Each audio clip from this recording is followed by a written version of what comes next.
Allah'ın selamı, rahmeti, bereketi, mağfireti bu meydanı doldurup Gazze'li kardeşlerimizi küresel insanlık vicdan gemisine yalnız bırakmayan siz değerli kardeşlerimin üzerine olsun.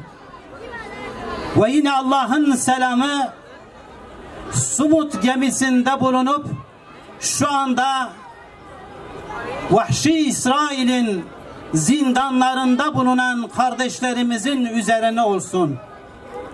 Ve yine Allah'ın selamı, rahmeti Kudüs davası için, Mescid-i Aksa için bedel öden Filistinli mücahitlerin, şehitlerin üzerine olsun. Değerli kardeşlerim, bizim bir derdimiz var, bir davamız vardır. Bizim derdimiz davamızdır. 124 bin peygamberden bedel ödeye ödeye bugüne kadar gelen mukaddes İslam davasıdır. Bizim bir davamız vardır. Bu davamız Mescid-i Aksa davasıdır. Filistin davasıdır. Kudüs davasıdır. Ve bu dava bedel isteyen bir davadır. Bedelsiz, şehitsiz hiçbir dava hedefine ulaşamayacaktır. Evet, bugün Gazze'deki kardeşlerimiz sahabe tarihini, İslam tarihine bizim için güncellediler, bedel ödediler.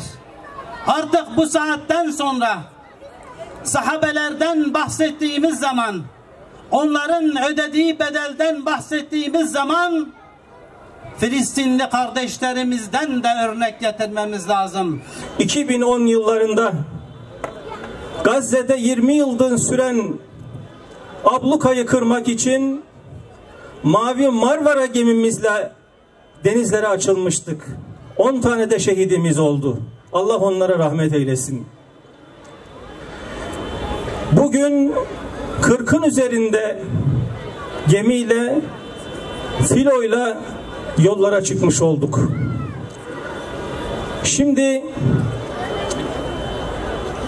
sizlerin de bildiği gibi çarşamba günü akşam gemilere katil, işbirlikçi, Siyonist İsrail ordusu tarafından maalesef el konulmuş oldu. Ama dikkatinizi çekiyor mu bilmiyorum. Bugün yakın dönemde, yani hepimizin çok hafızasının taze olduğu dönemlerde birçok savaşlar gördük.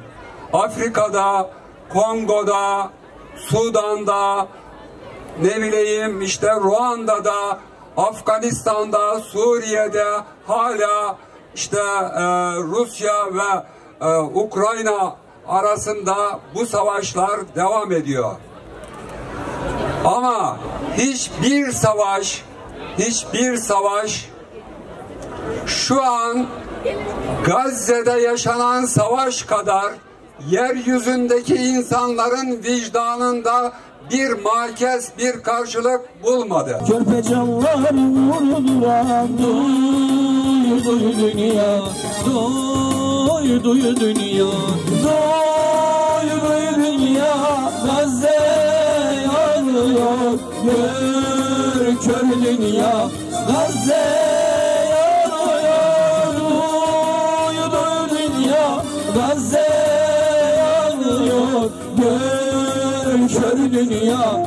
Gazze yanıyor, gör kör dünya. Gazze yanıyor. Artık akmasın bu mübarek kan. Zulme sen de dur de. Zalim olma kardeşim. Eğlenceden biraz geri kal.